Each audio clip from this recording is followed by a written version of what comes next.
Dante, ano na yung latest sa oral arguments ng Supreme Court dyan sa issue ng paglilipat ng pondo ng PhilHealth? Magandang tanghali, Aga. Sa ngayon ay nagpapatuloy itong interpellation o pagtatanong ng mga maestrado sa magkabilang panig sa mga respondent at gayon din sa petitioner kaugnay dito sa paglipat ng pondo ng Philippine Health Insurance Corporation o PhilHealth.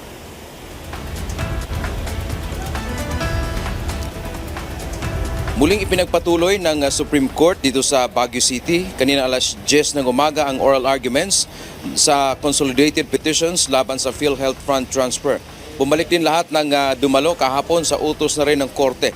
Kabilang na rito ang respondents na sina Finance Secretary Ralph Recto, Health Secretary Ted Herbosa at Solicitor General Menardo Guevara bilang abogado ng gobyerno. Ayon kay Chief Justice Alexander Rismundo, buong araw itong kanilang gagawing pagdinig.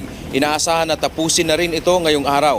Sa kanyang posisyon, sinabi ni Finance Secretary Recto na hindi totoo na bankrupt ang PhilHealth. Mananatilian niyang intact ang benefits at daily operation nito. Madagdagan din pa rin anya ang serbisyo ng State Health Insurer. Sabi pa ni Recto, kung hindi anya nasilip ang bilyon-bilyong pisong pondo ng PhilHealth, ay nananatili itong natutulog. Its excess, unused, and idle money actually amounted to a staggering 183.1 billion pesos, which are unrestricted.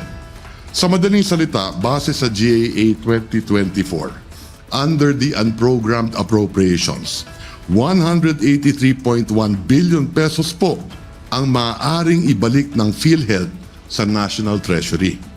Yet, the DOF exercised a prudent and moral decision to limit the return to the excess, idle, and unused government subsidies from 2021 to 2023.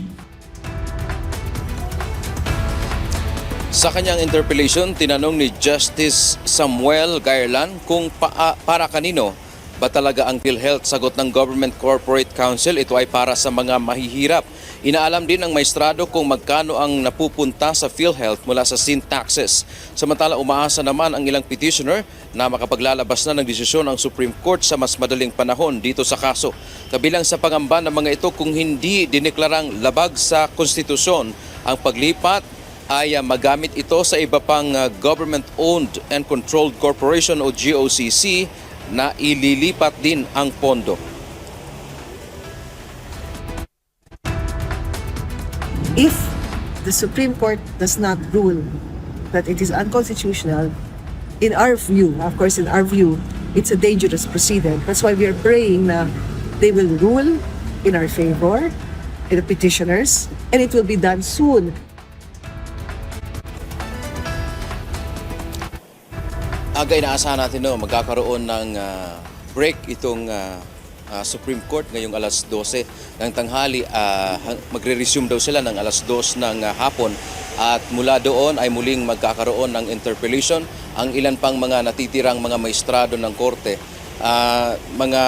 hindi naman umabot na sa 10 yung mga hindi nakapagtanong. Kabilang na dyan si Chief Justice Alexander Rismundo at gayon din si Senior Associate Justice Marvic Leonen. Yan ang ating update mula dito sa Baguio City.